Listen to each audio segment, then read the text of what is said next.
Welcome, everybody. Glad you could make it. This is the live meeting to go over this project. This is the Greater New Haven Transit District new building. We refer to it at the DOT as project number 427-71. My name is Charles. As you can see on my camera and the image on the screen, below that is my contact information. If you have any questions regarding the project, you will see this information a few times throughout the meeting. There are a half dozen or so slides here at the beginning that I will walk through that cover accessibility in this webinar, how to ask questions, and then some other formalities. Then I'll pass it off to the project engineers who will go into the project in greater detail. And at the end, we will have plenty of time for a live Q&A session. This new facility for the Greater New Haven Transit District is about a 100,000 square foot multi-purpose building to be located at 333 State Street in North Haven. Again, this is my contact information as well as a link to the project website that also has similar information to what will be shown tonight. Before we get started, I'm going to go over some Zoom settings for meeting attendees. For those joining on Zoom, you have the option to view closed captions, including non-English translations.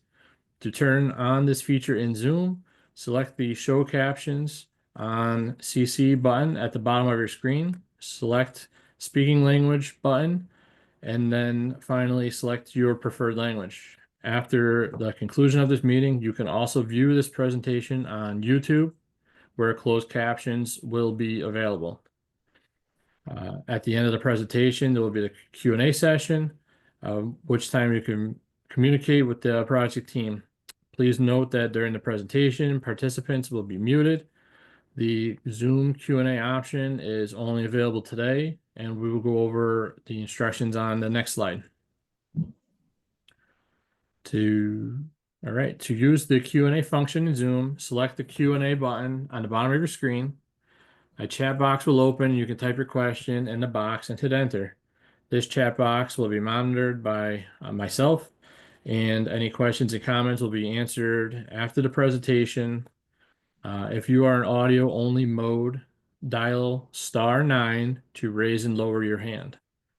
As mentioned, we will hold a Q&A at the end, which is accessible by chat and Zoom. After the meeting, you may email your questions and comments to charles.wiegert@ct.gov, also shown on your screen again, or leave a voicemail by calling 860-594-3238.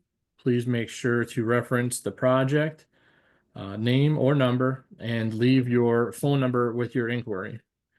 Please note that the public comment period runs through February 11th. The project website shown on the screen includes general purpose information and how to contact the department with questions and comments that you may have after the conclusion of this meeting. And this slide will be shown again at the end of the presentation for your reference. Your civil rights under Title VI states that no person shall, on the basis of race, color, or national origin, be excluded from participation or subject to discrimination in the development of this project. The department has established a voluntary post-meeting survey to solicit feedback on today's meeting. It is optional, but we do request that you fill one out. You can access it with the QR code on the screen. Links to both the survey and the civil rights information will be added to the chat box. A recording of this presentation will also be posted on YouTube following today's meeting. It'll probably be up tomorrow sometime, which would be the 29th of January. And finally, for the housekeeping, we will pause for a couple of seconds to allow anybody to read the screen. And this information can also be found on DOT's website at portal.ct.gov/DOT/equity/title-VI.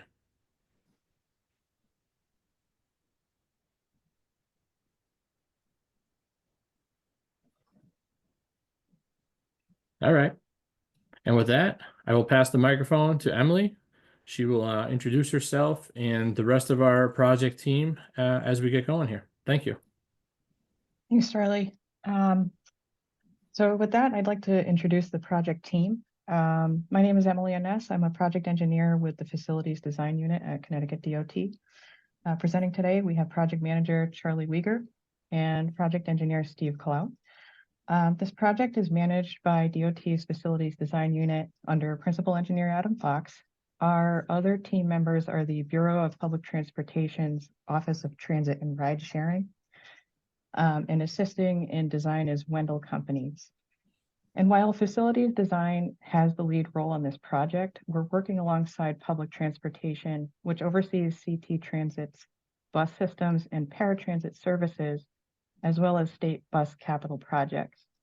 This project involves one of the contracted entities that provides these services, the Greater New Haven Transit District, which I'll give more background on the next slide.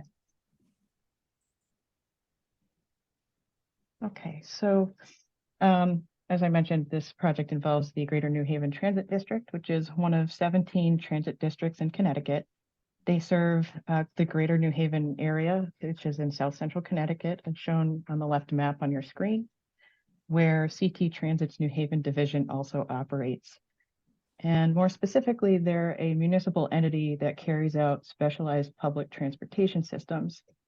One of these programs provides paratransit services that are mandated by the Americans with Disabilities Act, or the ADA. These services are different from city bus systems with fixed routes, which I'll explain more about on the next slide. But these services are available within a 3/4 mile radius of CT Transit's fixed bus route for those who are eligible for a dial-a-ride or an ADA certificate. And you can see their service area highlighted in pink on the right map. And we'll talk more about what paratransit is in the next slide.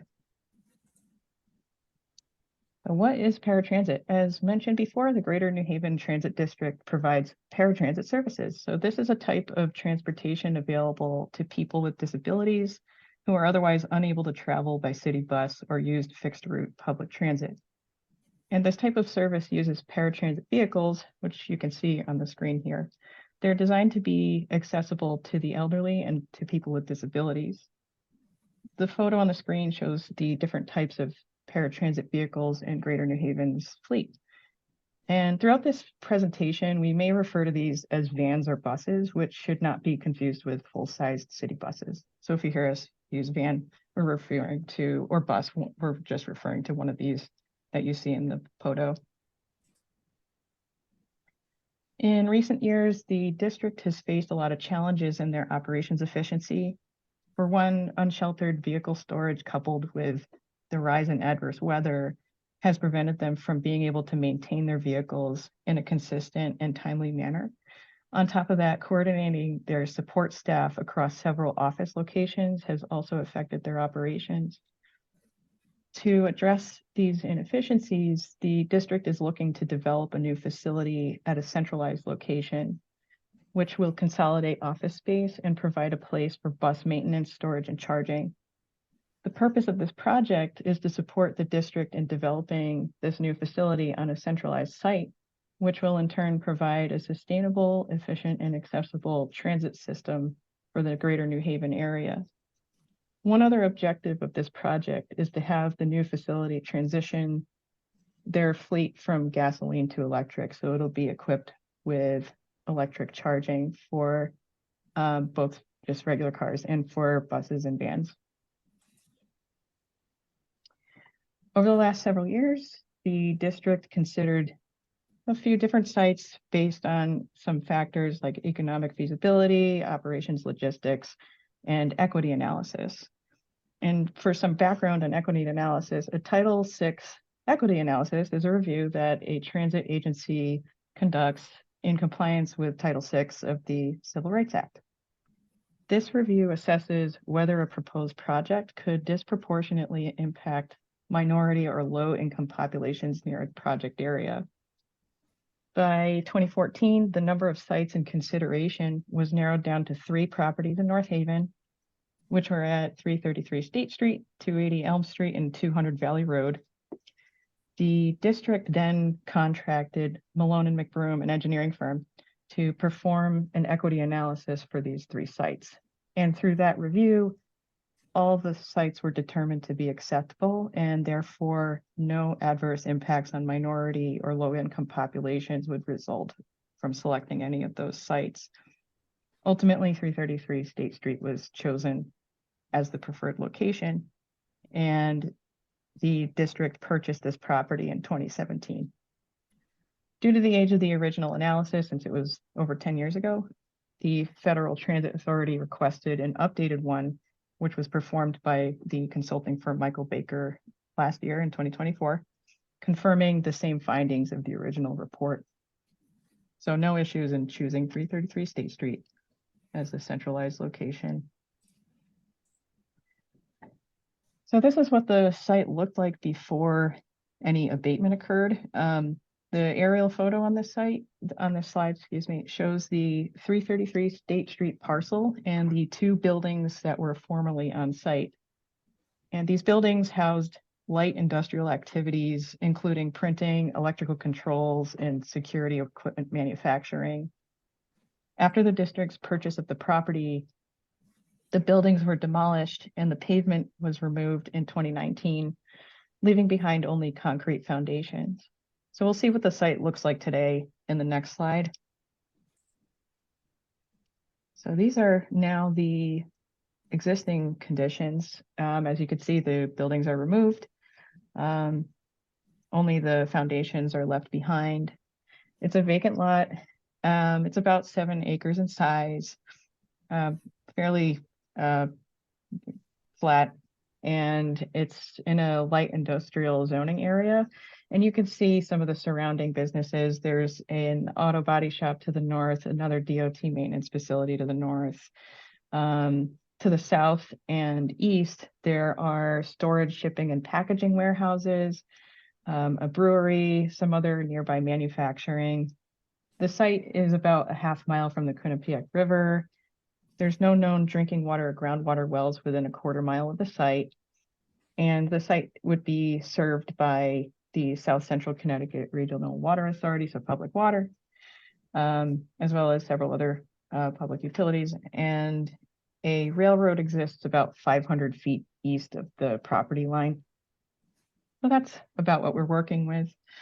And I will hand it off to Steve Clout, who will discuss the project highlights and development, proposed development. Excellent. Thank you very much, Emily. I appreciate it. So some of the project highlights are, as we mentioned earlier, we are looking to erect a 100,000 square foot building. This building will include interior bus parking and storage for around 100 paratransit vehicles. There will be a space for admin and office space. There will be maintenance and repair spaces, as well as a wash station. During the transition from gasoline vehicles to all electric, we will be supporting that through a temporary gasoline above ground storage tank that will be fueling the gasoline vehicles before they are retired and all electric are used.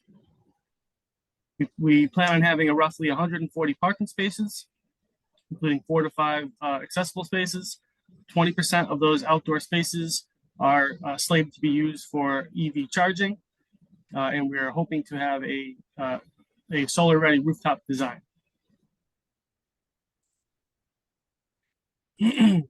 So, as I mentioned before, this new facility is 100,000 square feet. The central part of it will have 100 spaces for these paratransit vehicles where they will park overnight and be charged. There will be 6, apologize. There we go. There will be 6 bays for maintenance activities as well as offices and storage. Now there will be 1 pull-through bay. To the north end of the property, there will be employee parking and administrative space. As you can tell here, we have essentially broken the site up into 2 and separated the public-facing operations with the paratransit vehicles. So The proposed circulation of the site will be visitors and personal vehicles will come through the north entrance on State Street. Visitors will park in the visitor parking. There will be a gate for personal vehicles to park in the employee parking area. And of course, there will be admin spaces separated by a gate in this location. The proposed circulation will include the paratransit vehicles leaving the storage facility and entering through this southernmost exit only onto State Street, where they will then go about their routes. And then when they return, they will come through this driveway parallel to Sackett Point Road, and where they will re-enter the site through this gate that will be monitored by a security guard station, where they will go through the wash bay or stop here for the charging or for fueling if they are still the gasoline models, where they will then park overnight to be charged and repeat the next day. Again, here is the maintenance location, and this will also be a two-way entrance and exit for delivery vehicles as well.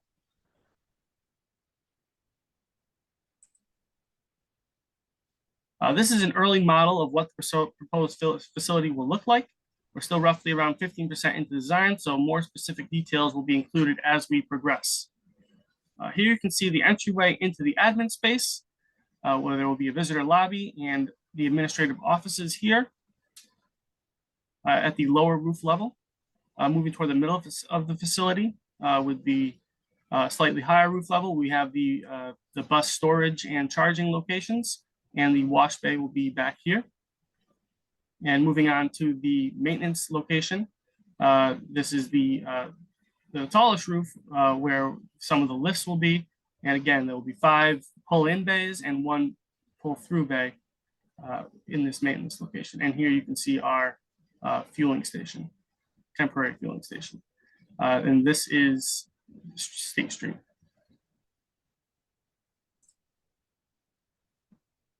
In February of 2017, FTA reviewed Greater New Haven Transit District's proposal for the construction of a new maintenance and operations facility and determined that the proposal satisfied the specific conditions or criteria for a categorical exclusion and that significant environmental impacts would not result from the creation of this building.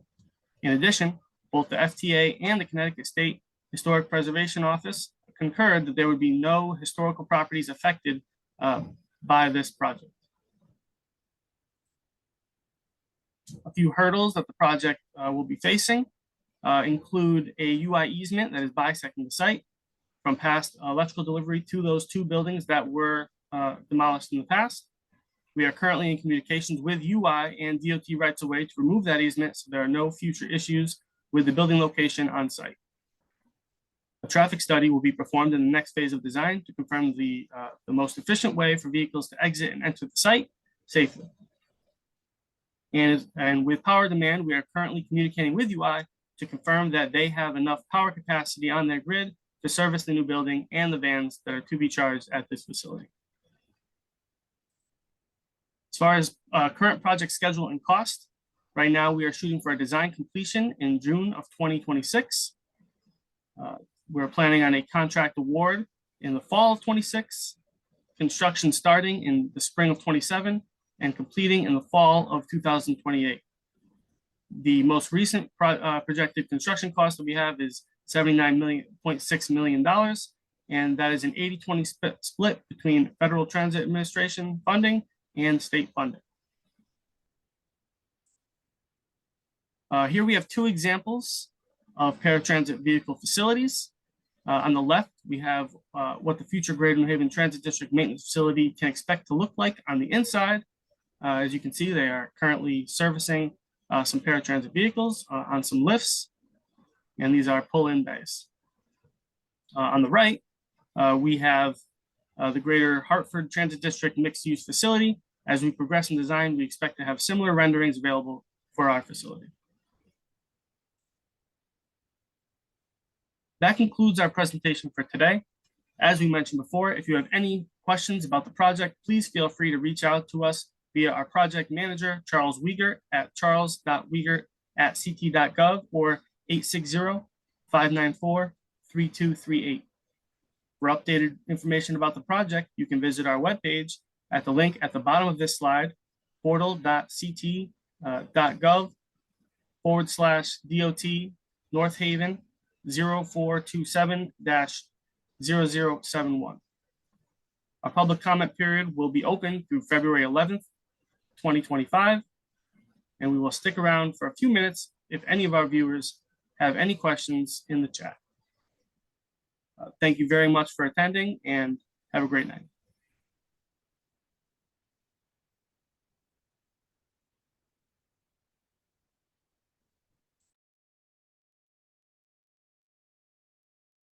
All right. We had not a question, just a comment, and answered that in text. So that will wrap us up for tonight. As I said earlier, this presentation will live on forever in YouTube land, to be uploaded tomorrow sometime. So I appreciate everybody for coming out tonight, and great job, guys.